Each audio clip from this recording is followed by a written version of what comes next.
As I've been introduced as Pandit Ram Sivan, I was born in South Africa. I grew up in the Hindu community from childhood. And so I've associated with Hinduism my entire life. And I migrated to Australia about 35, nearly 40 years ago. And I've been practicing as a registered nurse, primarily as a registered nurse. But as the community grew, there was a greater demand placed upon my services as a priest and a teacher. And that is what I mostly do nowadays. So, the presentation that I want to give, I will try and definitely keep it within the 15 minutes. So, topic one, what does it mean to be a Hindu? And my answer is surprisingly simple. To me, being a Hindu is not primarily about believing in certain philosophical or metaphysical propositions, nor is it simply about attending a temple or performing rituals. It's about living responsibly. And I think this is the whole key to Dharma. That's why it's called Sanatana Dharma, because the focus is on practice.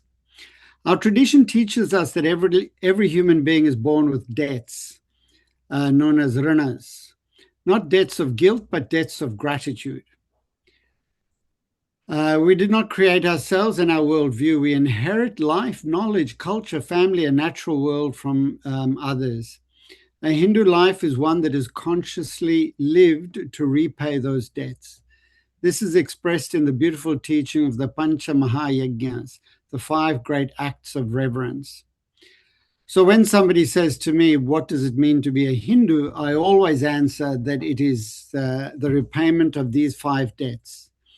So these debts are Deva Yajna, gratitude to the divine, to recognize that life itself is sacred, whether through prayer, meditation, worship, or quiet contemplation, we cultivate gratitude rather than entitlement.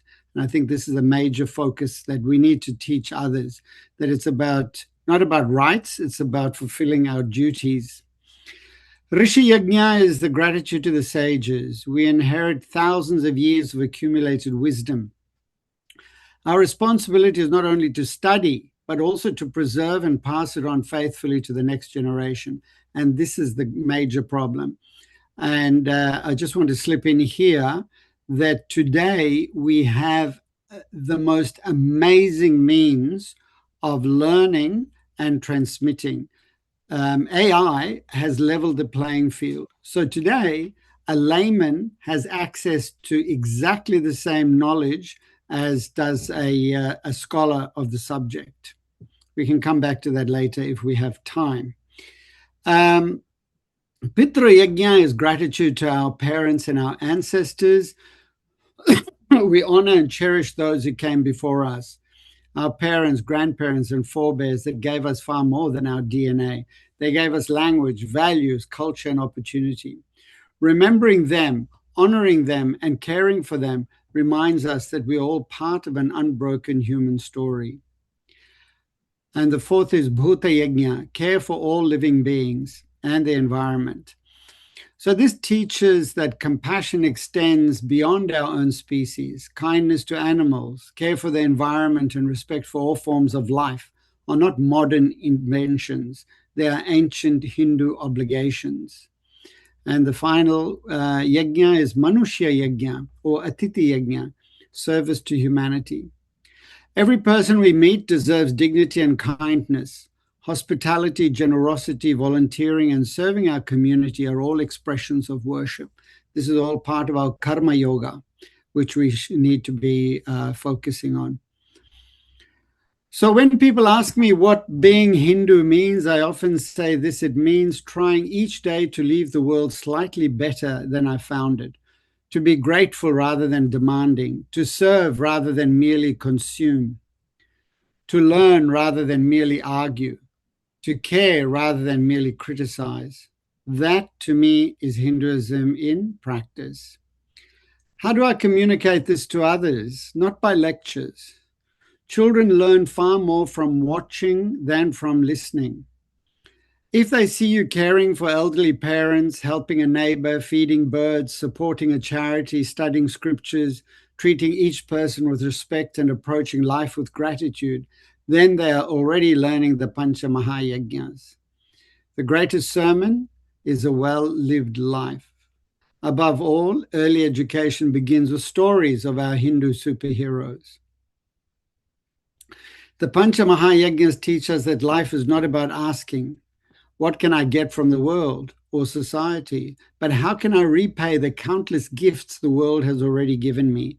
If every Australian, Hindu or otherwise, lived by that principle, our society would become more compassionate, more resilient, and more harmonious. Australia does not need more Hindus.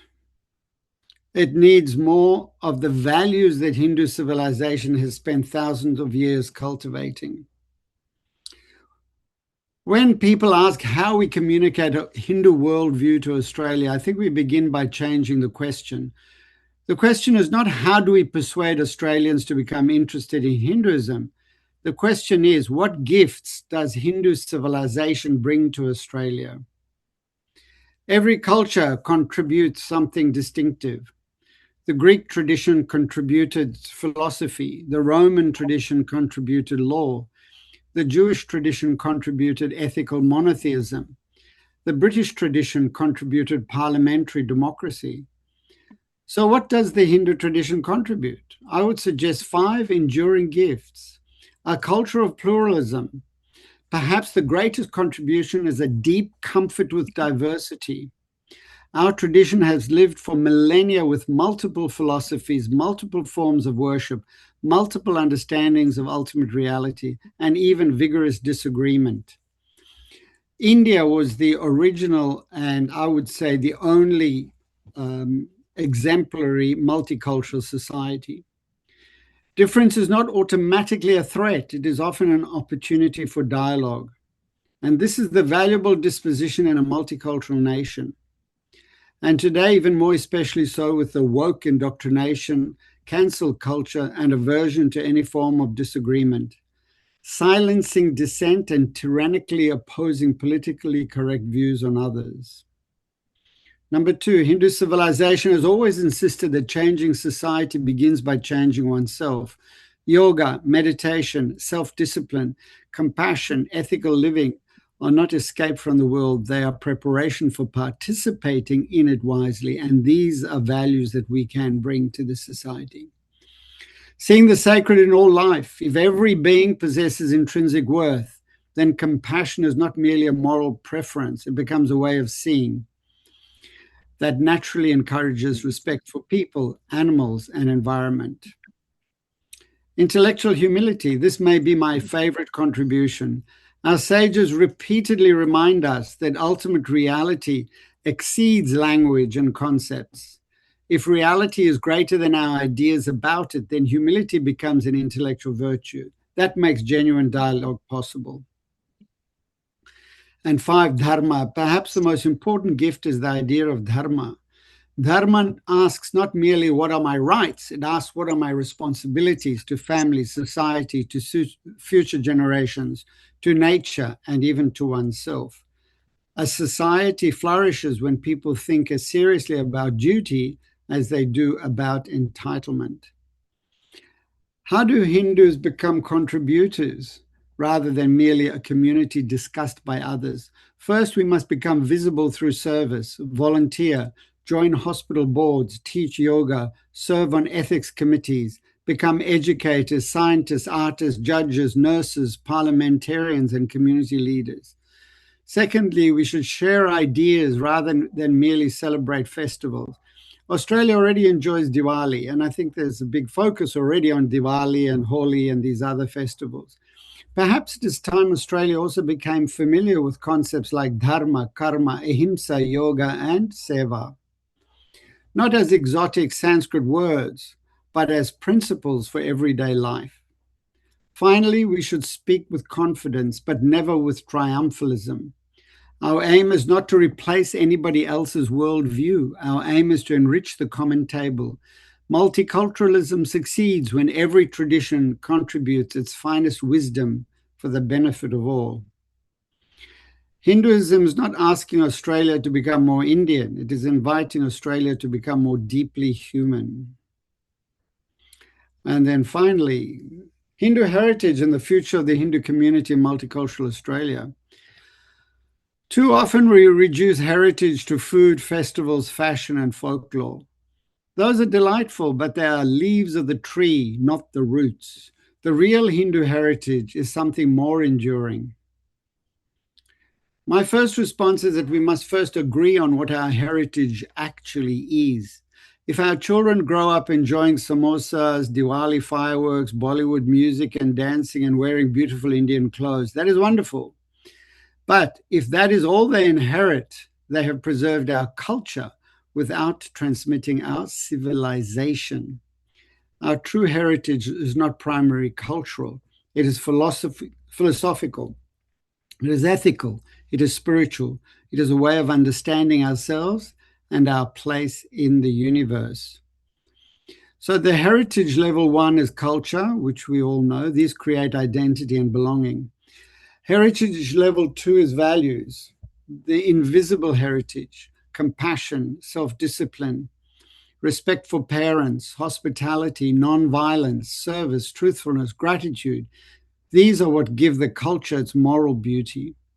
And heritage level 3 is wisdom. And this is where Hindu civilization becomes unique. We inherit some of humanity's greatest philosophical questions. Who am I? What is consciousness? What is happiness? What is reality? How should one live? What survives death? How do we reduce suffering? How do we cultivate wisdom? The Upanishads are not ancient because they are old. They are ancient because they are perpetually relevant. We should not merely preserve Hinduism. We should produce Hindus capable of explaining why Hindu ideas matter in the 21st century. How do we transmit this heritage? Not by guilt, not by fear, not by saying because your grandparents did it and that's why we're doing it. Young Australians deserve better answers than that. So we need to learn to teach ideas. Don't simply teach children how to perform arati. Explain why we perform arati. Don't simply teach them Sanskrit prayers. Teach them what they mean. Encourage questions, and this is one of the big problems that I've encountered in my practice. Hindu civilization has never feared questions. Our greatest scriptures are conversations. The Bhagavad Gita begins with questions. The Upanishads begin with questions. Children who question are not losing their faith, they are beginning their education.